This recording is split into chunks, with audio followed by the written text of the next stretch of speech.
bem? Como é que você tá? Oi, tudo bem, Cecília? Tudo ótimo.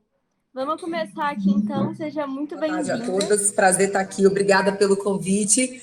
Eu adoro participar desse tipo de reunião, de encontro que a gente faz para poder discutir a participação da mulher na política, tanto nas eleições como na vida prática política. A minha principal bandeira é a de fiscalização da atividade do Poder Executivo. E como pautas, eu também tenho a pauta da primeira infância, né, que é esse período de 0 a 6 anos das nossas crianças, a pauta da mulher, sob uma perspectiva liberal, né, que é bem diferente assim do que a gente está acostumado a ver, e também a pauta do empreendedorismo.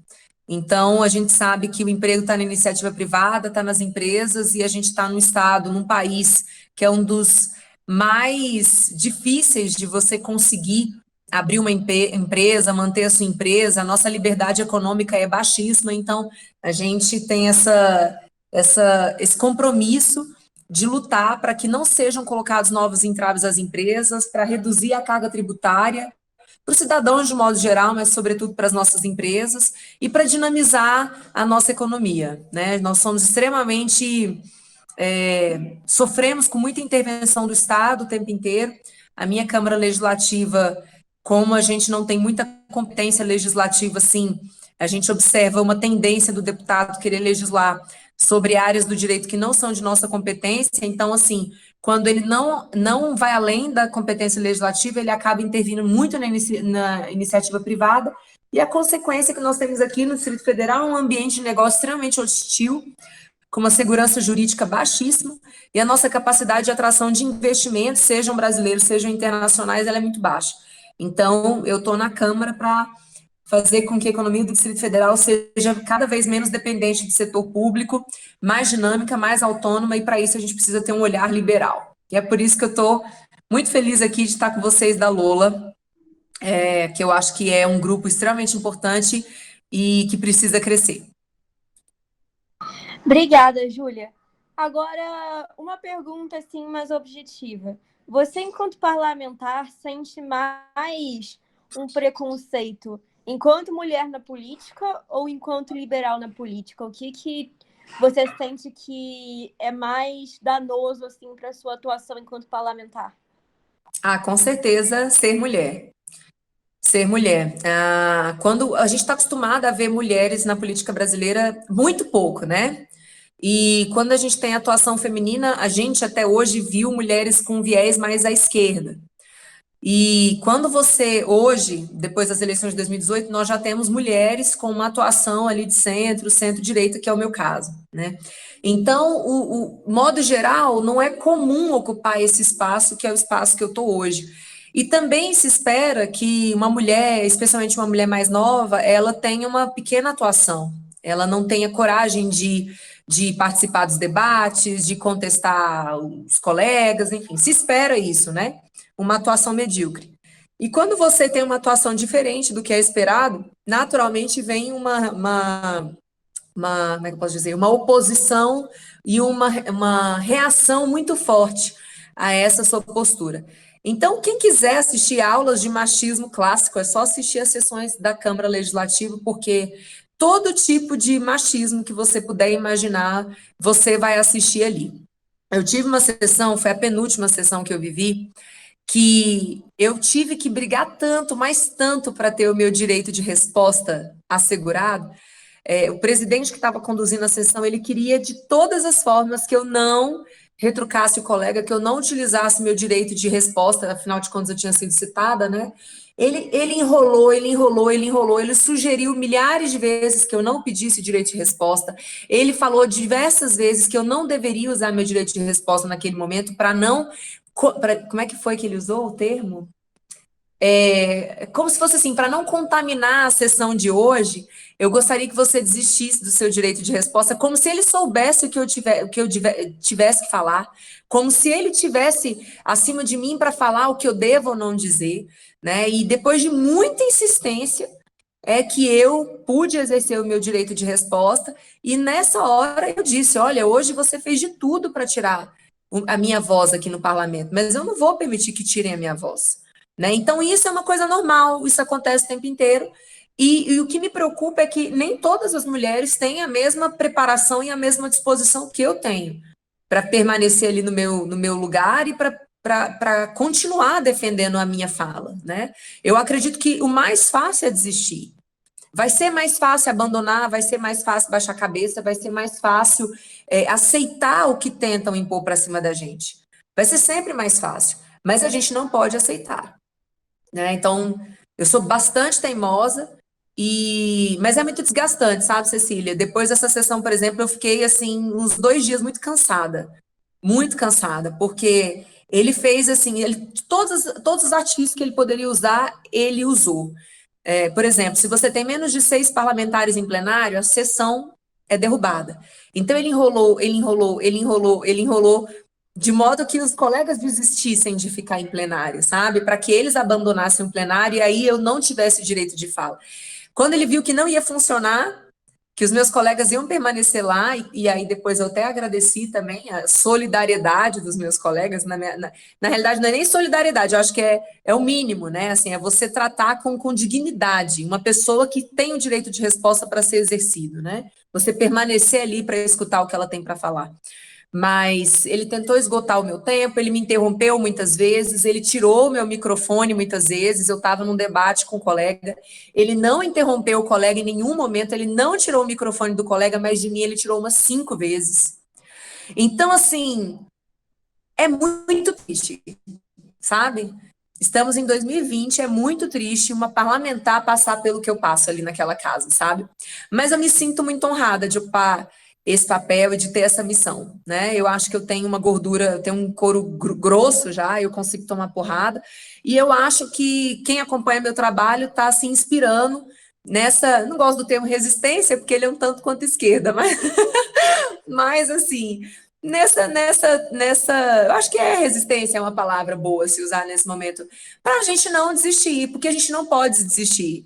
É o que eu digo sempre. Hoje eu estava dando uma entrevista numa rádio. Ninguém abre mão de poder para dar poder para outra pessoa.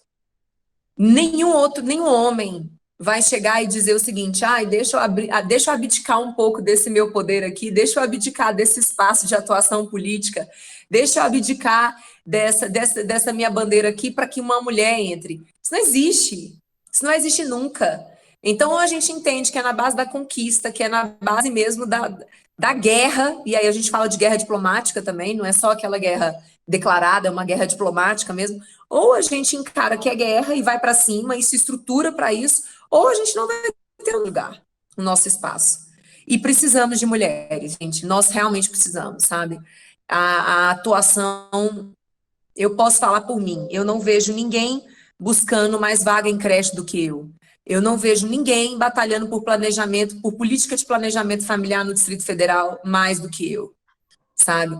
Eu não vejo nenhum parlamentar com uma fiscalização tão intensa em cima de serviços de saúde ali para a mulher que vai parir, para a criança que está nascendo. Não vejo.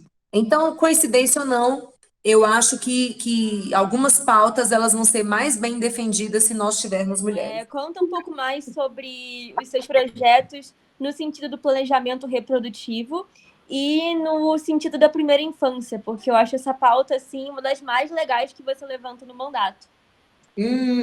Certo.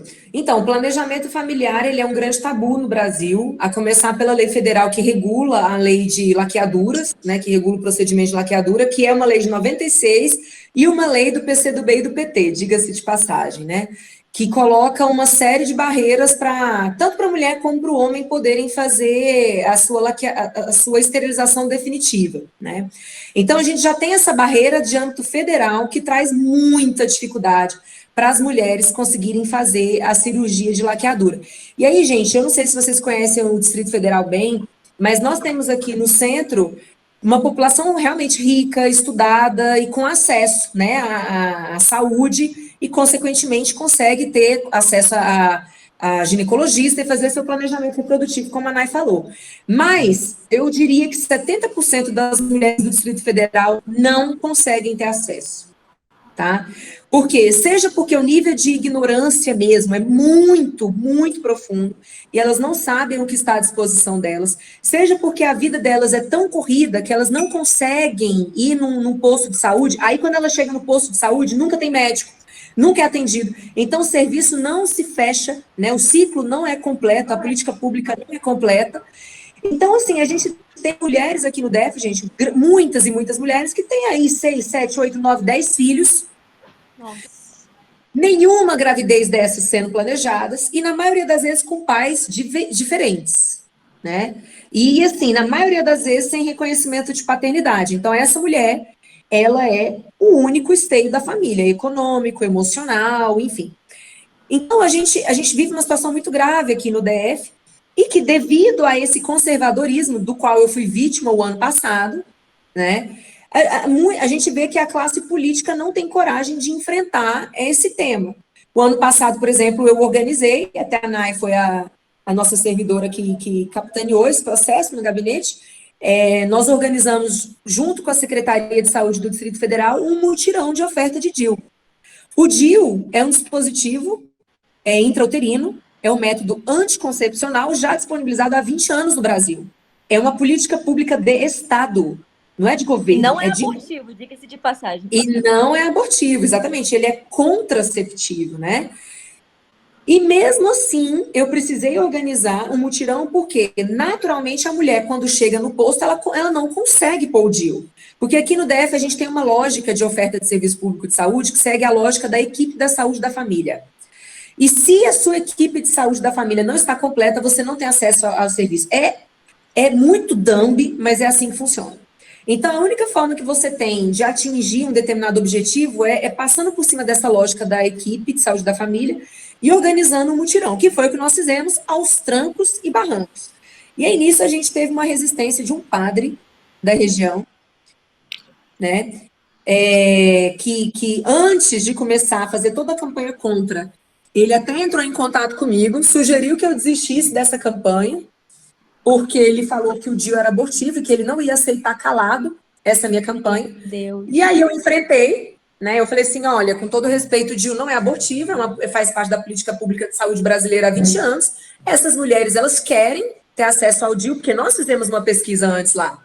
A gente sabe o que as mulheres da região querem, né? Elas querem o DIU em primeiro lugar, em segundo lugar, o emprego, só para vocês terem ideia. Então, assim, Nossa. eu não vou, padre, eu não vou desistir. Nossa, ele movimentou a Igreja Católica toda aqui do DF, o processo, quase eu fui expulsa da Igreja Católica, porque eu sou católica, né? Eu quase fui excomungada da Igreja. Aí chegou um ponto que meu ex-presidente até me ligou para falar que o processo estava muito forte na Cúria, e que seria bom se eu recuasse, porque não seria bom a deputada do Novo ter sido excomungada. Aí eu não sei o que ia fazer. Gente, eu tô rindo, mas vocês não imaginam como eu fiquei na época, porque você brigar com a Igreja Católica, qualquer igreja, é muito difícil, minha amiga. Não tem como você ganhar. É uma guerra que você vai perder. Brigar com a igreja não tem jeito. Mas acabou que no processo foi amenizado, enfim, eu conversei com alguns padres, eu acho que teve uma conversa interna, eles acabaram desistindo da questão. Mas no ano passado eu vi o porquê que nós estamos tão atrasados quando o assunto é planejamento reprodutivo. Porque existe um conservadorismo e existe sim uma intervenção das igrejas, das famílias, de toda a sociedade, no que a mulher deve ou não fazer com o corpo dela. É uma imposição sobre o que a mulher deve fazer. Ela é a última a decidir sobre o que fazer. E depois que eu vivi isso, eu realmente falei, essa vai ser a pauta prioritária do meu mandato.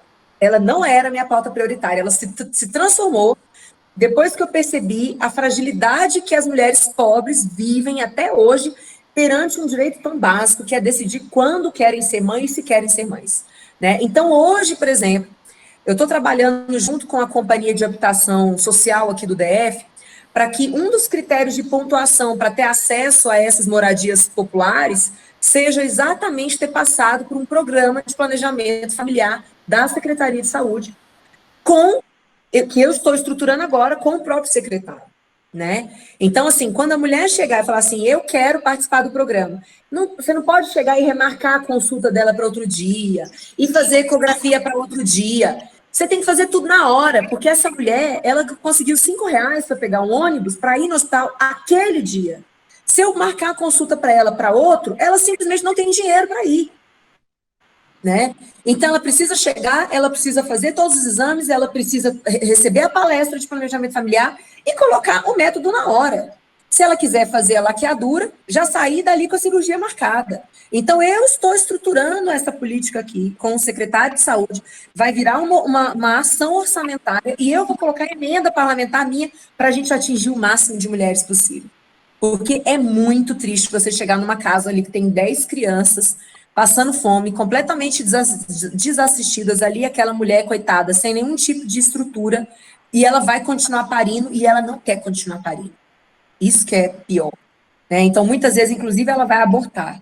Né? Então, eu estou trabalhando nesse sentido. A gente já tem uma campanha junto às estruturas de saúde, UPAs, UBSs e hospitais, informando o que é violência obstétrica, porque tem muita mulher que sofre essa violência e nem sabe que sofreu, nem sabe como denunciar.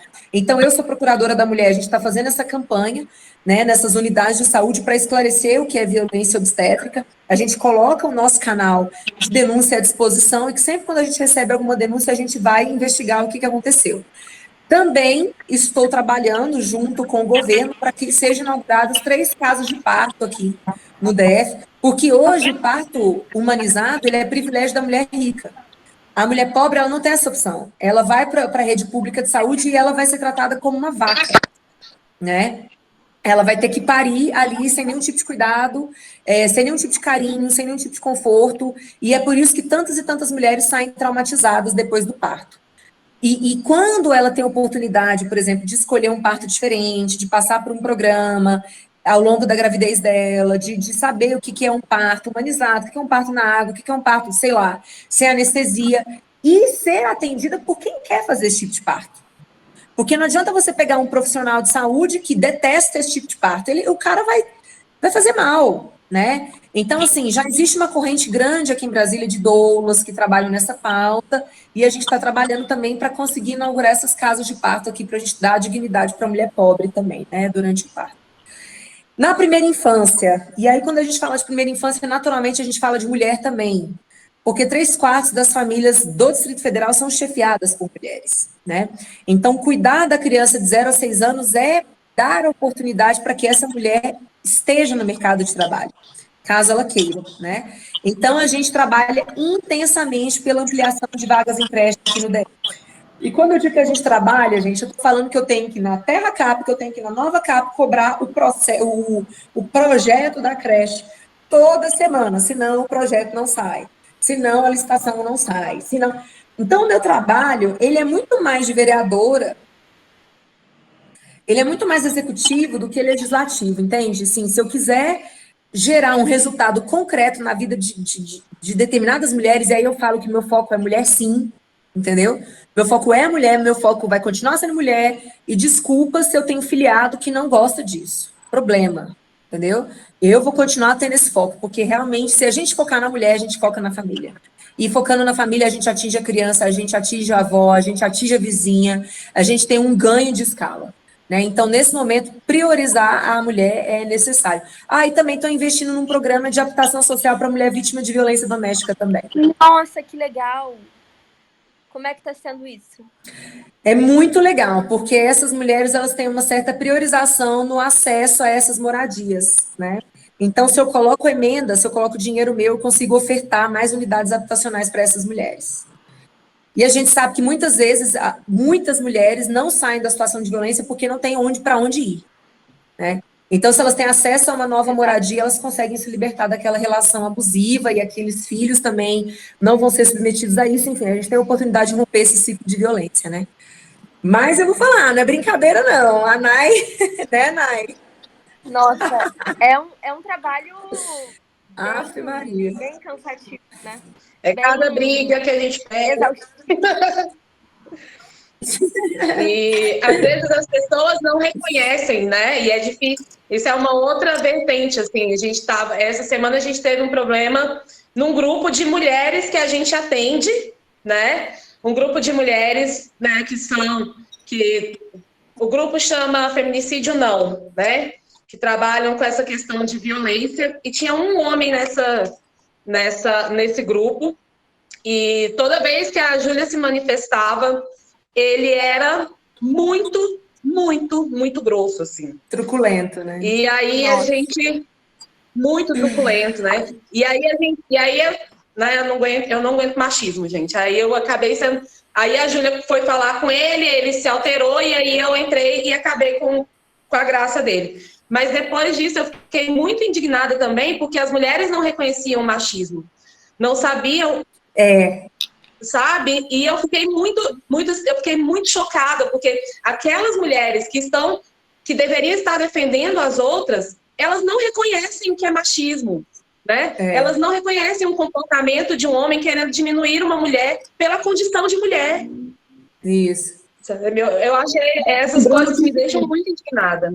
Lembrando que é o seguinte, pessoal, olha só que uma vez eu estava conversando com uma amiga minha que é dona de uma escola e tem um grande estudo psicológico, sabe? Estuda muito psicologia. E ela falou, Marília, você precisa compreender que esses homens e essas mulheres que são machistas e não conseguem responder, tiveram mães.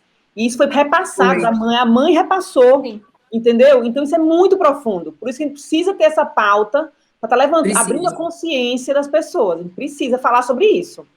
É uma questão cultural, exatamente. A gente tem que quebrar essa cultura que existe até então. Isso aí. Aliás, gente, vamos abrir para perguntas, porque eu tô vendo todo mundo quer falar um pouquinho. Alguém aí tem mais alguma pergunta? Então, eu até não consegui acompanhar tudo, assim, enquanto eu estou aqui com meu filho, mas essa discussão me fez até refletir um pouco, porque hoje no meu Instagram eu abri para pergunta, e daí me perguntaram assim, Indiara, você sofreu preconceito por ser mulher ao ingressar na política? E eu respondi agora há pouco, e eu respondi assim, não, especificamente na política, não. Porque assim, eu não sinto preconceito, por exemplo, ou não lembro de situações que eu tenha vivido, sei lá, dentro do Novo, situações mais formais, assim. E o que eu acho? Eu sou do mundo corporativo e trabalho num ambiente que é muito predominantemente masculino. E você é do Novo? O que eu sinto?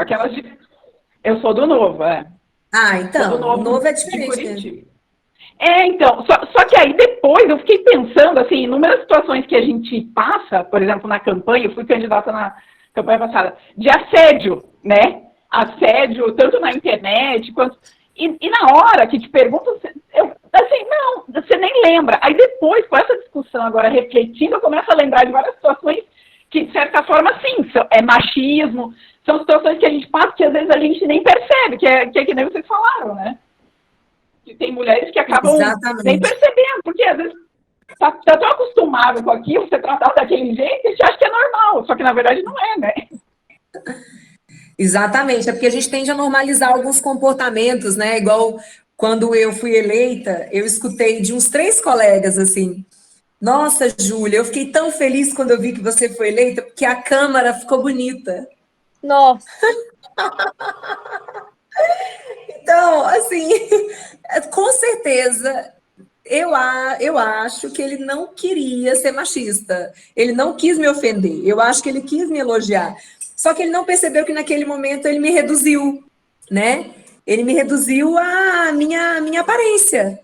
Como se eu tivesse sido eleita por causa disso, como se eu não tivesse um histórico de estudo, né? Como se eu não tivesse conquistado o meu espaço.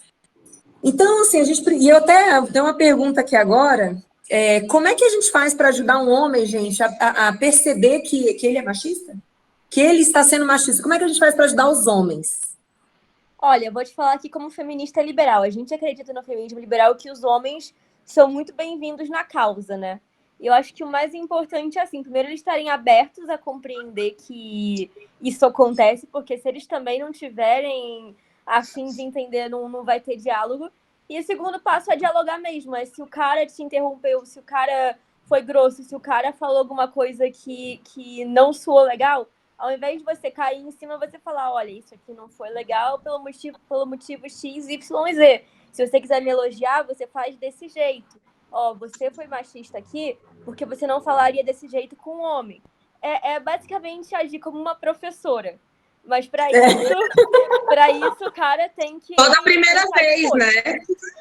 Porque assim, não adianta você falar, olha, você agiu errado aqui, porque se fosse um homem, você não teria falado dessa forma, e o cara falar, não, isso é mimimi, não, isso aí é coisa de esquerdista, eu tô certa, você tá errada. Aí não tem diálogo. Então, o primeiro ponto é o cara se abrir. Mas o cara estando aberto, aí tem que dialogar sim. Não pode...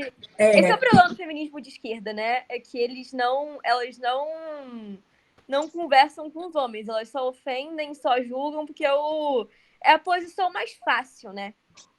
Mais cômoda para elas. Quando eu vivo esse tipo de situação, eu já tive situações também de esclarecer. Uma vez um colega chegou na reunião de líderes, eu sou líder, né? Eu sou a líder do Partido Novo, e eu sou a única líder, aliás. E aí, única mulher líder. E aí, eu estava na reunião de líderes e o colega chegou e cumprimentou todos os homens e ele não me cumprimentou. E eu realmente vi que sabe aquela coisa natural? Assim, eu cumprimento quem importa, digamos assim. Aí eu fiquei tranquila, no final da reunião eu falei assim, tudo bem, deputado? Ai, tudo bem, minha linda, tudo bem, assim, sabe? Eu falei assim, deixa eu só falar uma coisa que eu acho que o senhor fez e não percebeu.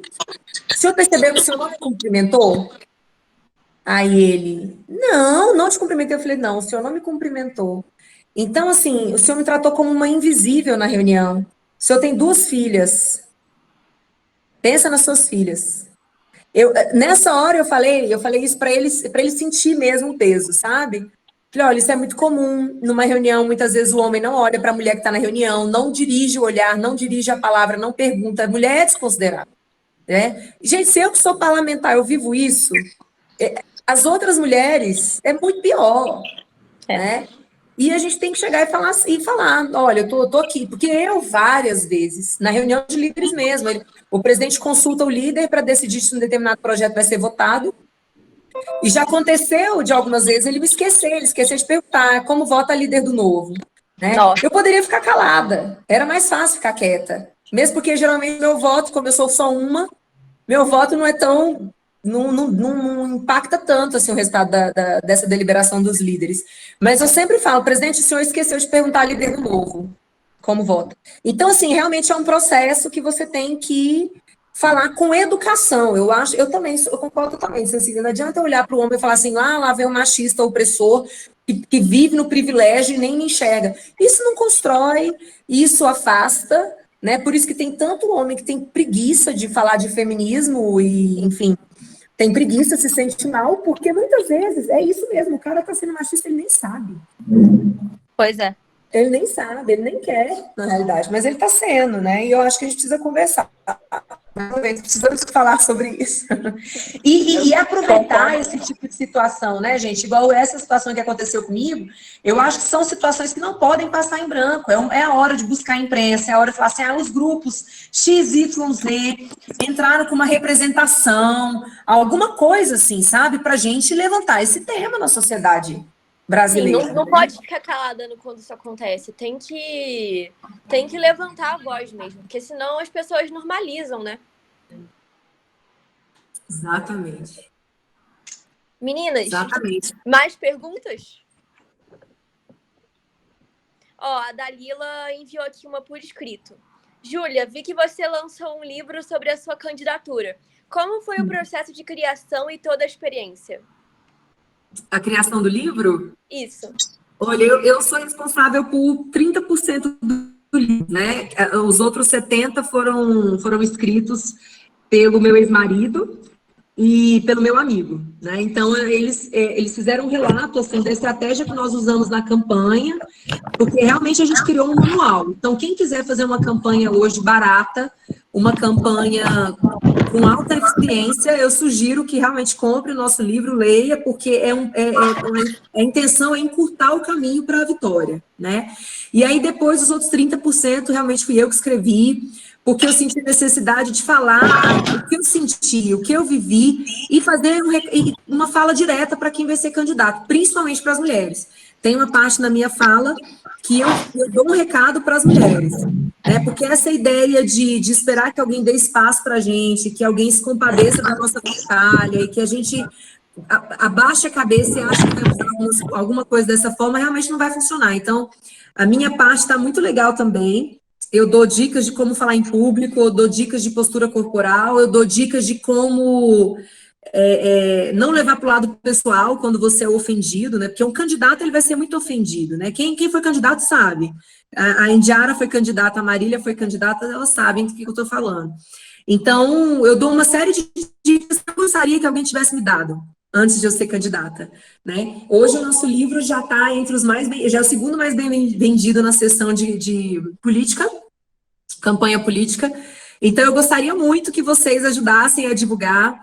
É um livro único, não existe outro manual de campanha política e não existe também um livro que fale diretamente para o candidato aquilo que ele tem que fazer ou não. Então, vale muito a pena, o preço realmente é preço de custo, a nossa intenção é ser o mais bem vendido no país, porque a gente quer ver pessoas novas dentro da política, a gente quer ver uma renovação real, e a gente sabe que campanha milionária está distante de quase 100% dos brasileiros, né? Então, como a gente quer pessoa comum, como a gente quer pessoa batalhadora, principalmente mulher, é que a gente decidiu lançar esse livro. Como eu disse para vocês, eu escrevi só 30%, né?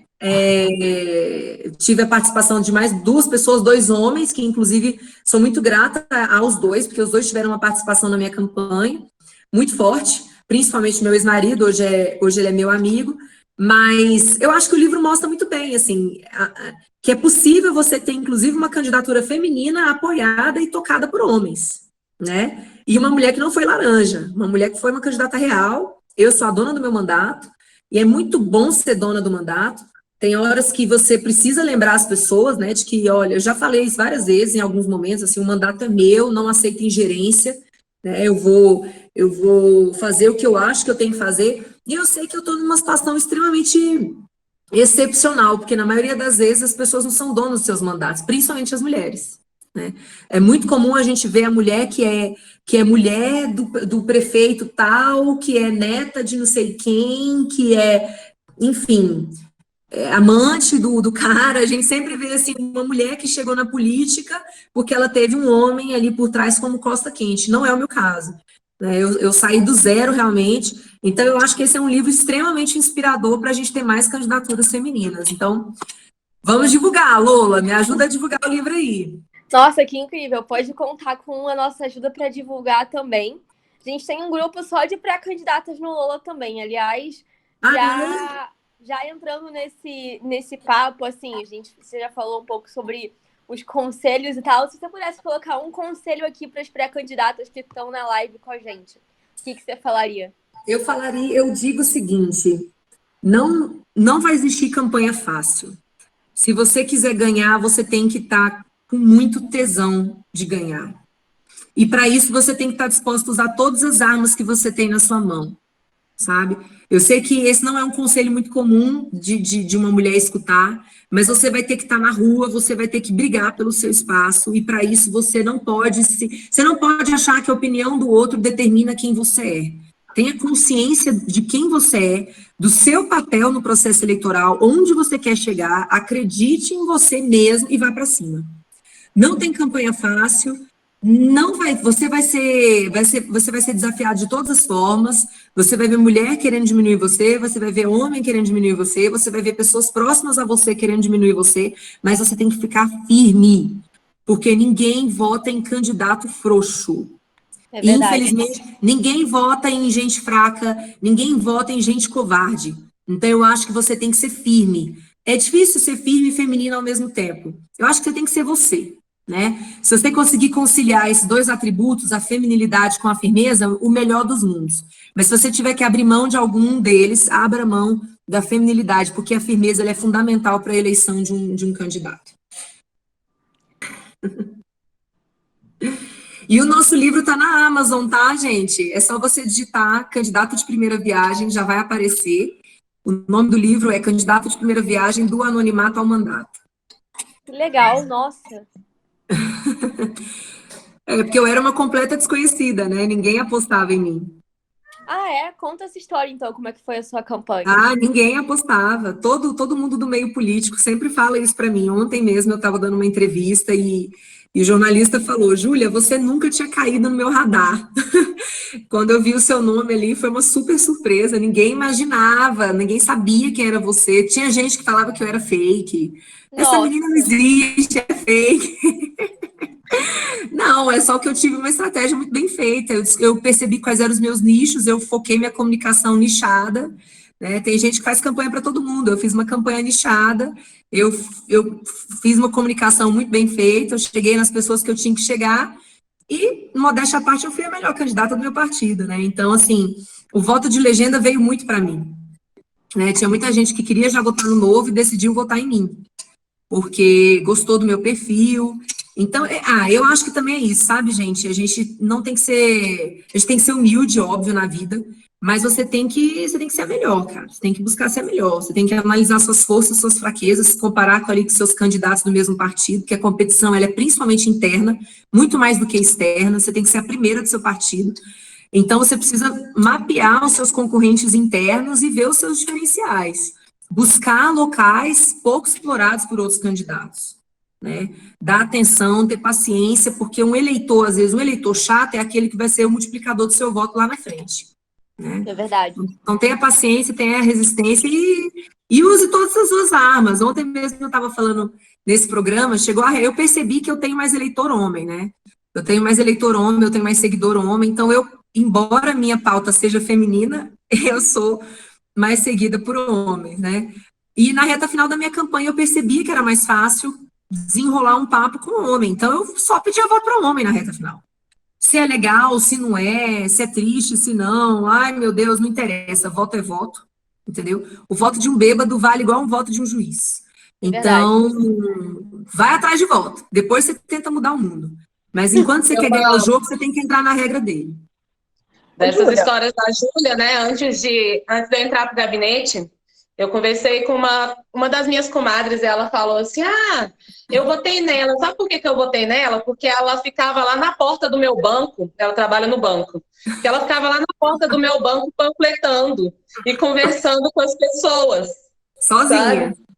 Sabe? Sozinha. E aí as pessoas meio que achavam que ela era doida. E depois de achar que ela doida, né, aí começaram a dar conversa para ela, pô, coitada, a pessoa panfletando sozinha.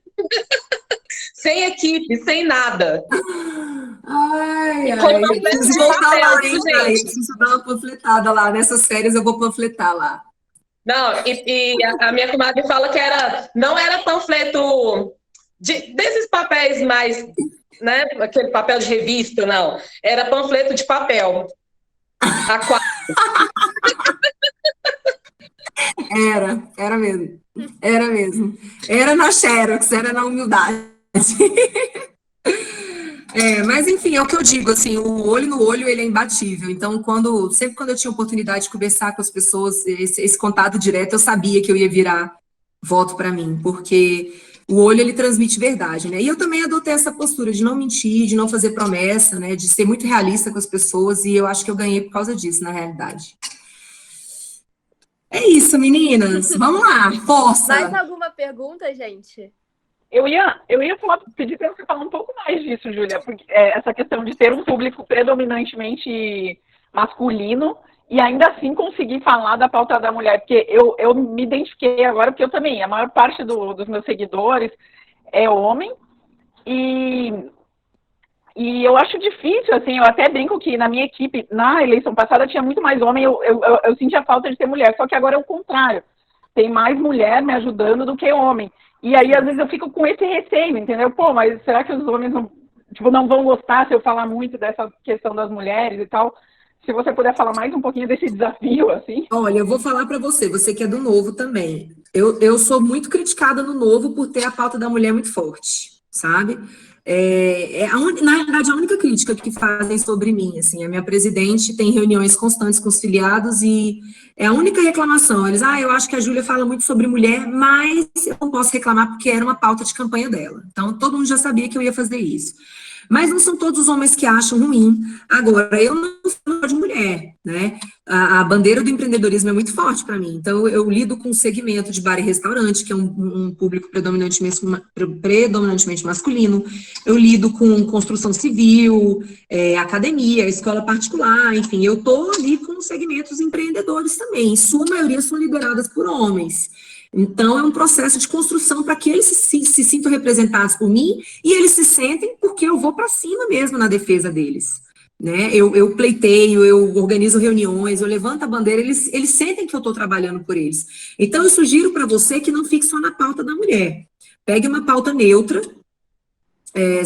para você conseguir dialogar com quem não tem a pauta da mulher forte. Eu acho que é importante diversificar. E, claro, é aquilo que a Cecília falou. Nós, liberais, a gente chama o homem para participação, né? A gente não acha o homem, um hétero, branco, um opressor babaca. Né? A gente quer conversar com ele. Então, eu acho que se você mostrar essa proposta de respeito, de diálogo, e que você vai representar esse homem também, né? É muito importante. Por exemplo, tem uma pauta polêmica aqui, eu estou pensando se eu vou trabalhar com ela ainda, eu não sei, eu estou estudando ainda politicamente para ver se vale a pena o desgaste. Mas eu recebi uma informação de que 70% das denúncias que as mulheres fazem na delegacia de atendimento à mulher, elas são falsas. 70? Nossa! Só que aí eu não tenho dado, entendeu? Eu não tenho esse dado comprovado e a chefe da delegacia não está querendo construir um sistema de levantamento de dado robusto para eu chegar nesse dado. Eu estou achando que nesse mandato eu não vou trabalhar com esse tema, entendeu? Mas, assim, eu tenho certeza que se eu trabalhasse esse tema, muitos homens iam se sentir vingados por mim. Né, porque já foram muito vítimas de mulheres que quiseram fizeram uma denúncia falsa e fizeram para ameaçar o homem, para afastar o cara do filho, entendeu? É muito grave isso que acontece, né? É um tema muito espinhoso, que uma hora a gente vai precisar falar sobre isso, não sei se ainda é o momento, mas eu tenho certeza que muitos homens se sentiriam vingados, né? Por mim. Então, eu acho, Indiara, que você precisa ter mais de uma pauta, não falar só de mulher. E, claro, se você estiver conversando com um homem, porque o segredo da comunicação política, gente, é você falar o que a pessoa quer ouvir. Vamos lá, não vamos entender mal o que eu estou falando. Eu não estou falando para você ser populista, eu não estou falando para você mentir. Mas, quando você encontra pontos de convergência com o seu eleitor, você tem que focar a sua comunicação no ponto de convergência. Entendeu? É por isso que eu falo, eu tive voto do PT, gente que votou a vida inteira no PT votou em mim, porque ali no momento eu consegui mostrar que eu tinha várias concordâncias com aquela pessoa. Eu não vou ressaltar as nossas discordâncias, eu não vou ridicularizar o pensamento da pessoa, pelo contrário, eu vou mostrar respeito, né, e vou mostrar minha concordância com ela, e consequentemente eu construo uma ponte e ela pode votar em mim. Então, durante o processo de eleição, a minha sugestão é não tentar mudar a cabeça de ninguém, é não tentar convencer a pessoa de que ela está errada, certo? Você precisa chegar, captar o que ela pensa e jogar a fala dentro daquilo que ela pensa. Aí você vai ter o voto dela, né? Então, se você está conversando com um homem que não gosta dessa perspectiva feminista, não toca nesse assunto com ele, entendeu? Não fala disso com ele. Legal, nem fala. Na verdade, até as minhas pautas, entre as minhas pautas não tá da mulher mesmo, tá? Assim, eu tenho 3 principais pautas e não falo. Mas, assim, de vez em quando eu falo porque é um público que eu pretendo atingir, entendeu? Então, de vez em quando eu falo do assunto, mas entre as minhas principais bandeiras... Se você quer atingir público feminino, você tem que falar dor da mulher. Então, uma dor da mulher aqui no DF é a falta de creche. A mulher pobre não tem creche para deixar seu filho. Então, a minha comunicação com ela é exatamente isso. Queremos mais creche para o seu filho. Tem que ser muito direto, tem que ser muito objetiva. Nesse aspecto, a gente precisa aprender muito com Lula. Com Lula e com Bolsonaro, né? Porque eles são 2 toscões, mas eles conseguem se conectar com o povo, né? Então, assim, seja o mais objetiva possível para você se conectar à dor da eleitora. Não adianta a gente falar, gente, isso que a gente está discutindo aqui agora, nós somos mulheres estudadas, enfim, bem alimentadas, a gente está num nível de abstração de conversa aqui, que a gente consegue entender o que uma está falando, mas o nosso nível não vai ser entendido pela maioria das mulheres, não adianta. Agora, se você falar para ela, vacina para o seu filho, creche para o seu filho, um parto digno, entendeu? Algo nesse sentido, aí você se conecta com ela. É o que eu estou falando, você precisa entender qual que é o seu nicho, qual nicho que você vai escolher para atuar. E falar a linguagem do nicho. Faz sentido. Júlia, a gente está chegando ao fim aqui do nosso bate-papo. Foi muito gostoso. Eu acho que foi de longe uma das lives mais gostosas do Lola. Eu queria saber, assim, você quer fazer um comentário final para a gente fechar o bate-papo? Eu quero dizer que eu fico muito feliz, muito orgulhosa de ver um grupo como esse existir no Brasil e crescer. Quero me colocar inteiramente à disposição de vocês, quero colocar um mandato inteiramente à disposição do grupo.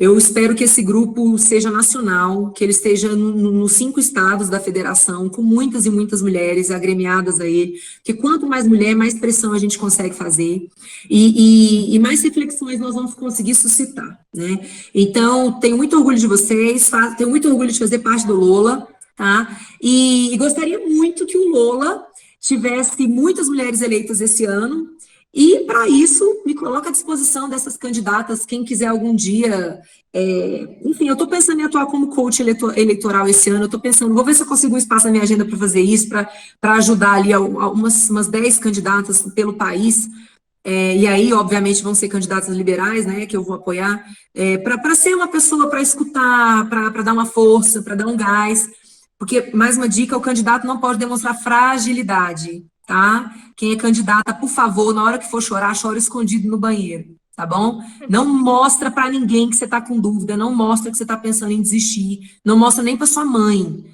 tá bom? Chora sozinha, mas não mostra sua fraqueza naquele momento. Não dá para mostrar. Você vai perder eleitor e apoiador. Então, eu estou pensando em atuar, eu acho que eu vou lançar um edital aí de apoiamento para algumas candidaturas, mas meu livro é o melhor caminho, assim, é muito fácil de ler, é muito rápido, eu gostaria que vocês me ajudassem a divulgar. Divulgaremos e pode contar com a gente também. Maravilha. A Nai cuida disso aí com vocês. Tá ótimo. Obrigada, então, Beijo, Júlia. Beijo, Daqui a algumas gente.